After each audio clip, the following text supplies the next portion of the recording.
Today we're talking about schools, some of the best schools in the Tampa, Florida area. Here we go.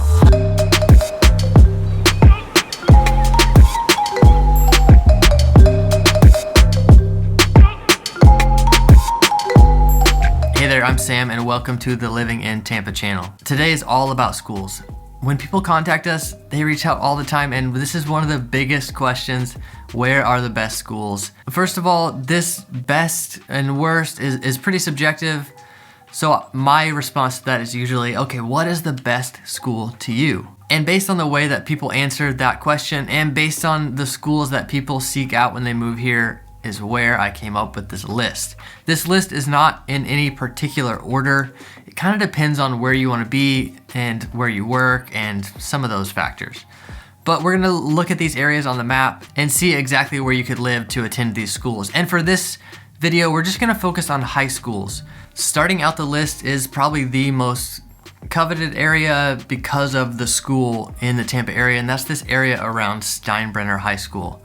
If you're moving here and that's something that's on your mind, like you want your kids to have the best school available, you've probably come across this area. It's really on the north side of Tampa, up here into the suburbs, kind of between Lutz and Keystone and Odessa.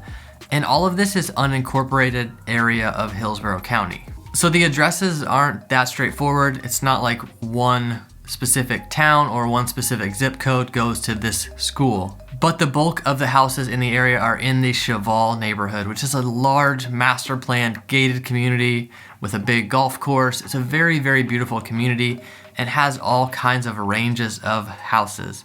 The price range for single family homes in the Caudle neighborhood starts around $450 and gets up into the $1 to $2 million range. And there is a lot of diversity in what these houses are like. Even some little areas of this neighborhood that have Italian named roads and very Italian style homes. When you come out of the south side of the Caudle neighborhood, it feels like you're in Tampa. When you come out of the north side, it feels just like Lutz. And out of the north side of this neighborhood, there's not much going on. It's mostly the schools and then a couple other neighborhoods that attend the school as well. Villa Rosa and Heritage Harbor is right there on the north side of Lutz Lake Fern Road. And this road goes east and west and goes all the way into Lutz and Wesley Chapel in that area. And just to reiterate, it's not just the Caudle neighborhood that goes to this school. There are some other neighborhoods and some other houses that aren't in neighborhoods that attend this school, but it's this area on the map. All right, next on the list is Plant High School, which is in South Tampa. So kind of the northern half of South Tampa, and then also Davis Island over here, attend Plant High School. Of course, South Tampa is a very coveted area in and of itself, with the kind of old style Bayshore Boulevard, downtown, Hyde Park, all these things really accessible to that area, but it's pretty busy. It's pretty urban feeling compared to the Steinbrenner area that we just talked about, which feels a lot more suburban, a lot more master plan community style. But in this area that goes to Plant High School, you have a lot more accessible, really good food, fun activities, the water is really close, the downtown's really close, arenas are really close. It's just a very different vibe. Housing in this South Tampa area is very expensive though, so there will be quite a bit of shock seeing what you can get for your money. Your money just doesn't go very far in this area. Okay, next on the list, we're gonna go over to Pinellas County, Palm Harbor University High School. Palm Harbor is this town right here in between Dunedin and Tarpon Springs. So the west side of Palm Harbor is along the Gulf of Mexico, and the east side of Palm Harbor is along Lake Tarpon. So then it's this area on the map that attends Palm Harbor University High School. Some houses on the other side of the lake will have Palm Harbor addresses. It gets kind of confusing. Palm Harbor is technically an unincorporated part of the county, so addresses seem like kind of like the Wild Wild West, but those houses that are located on the east side of the lake would go to a different school that we'll cover next. My wife grew up in Tarpon Springs. Her and her brothers had the option to go to Palm Harbor University High School because some of the surrounding towns have the option to lottery into the school or something like that, maybe through the magnet system. And they did have that opportunity, but they chose not to. As you can tell from the name, this is a very college prep, college focused high school. And my wife and her brothers were already on a normal college track at their school, and so they didn't really care to make that change.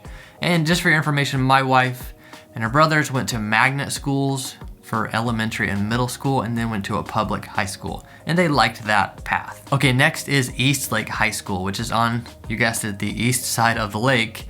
Lake Tarpon, which divides this area right here. It's a giant freshwater lake. Eastlake is this area on the east side. All of Eastlake and some of Oldsmar goes to Eastlake High, and it is a very good school. So my wife growing up in Tarpon Springs, Eastlake was just kind of one of the competing schools that always had the better like cross country team and tennis and those kind of sports. They compete in all kinds of sports, but it's funny, my wife always talks about those kind of sports being really good at Eastlake High, which I could think of kind of like country club sports. Eastlake is a very residential area. It was the last area in the whole county to be developed, and that was in the late 90s, early 2000s. So it is pretty uniform. It feels pretty planned, which feels nice in some ways, but also feels a little boring in other ways. Where a town like Palm Harbor has a little bit more charm, has an older downtown, has some older development along the coastline, and also has really easy access to the beach. Okay, next on the list, out in Wesley Chapel, Wiregrass Ranch High School.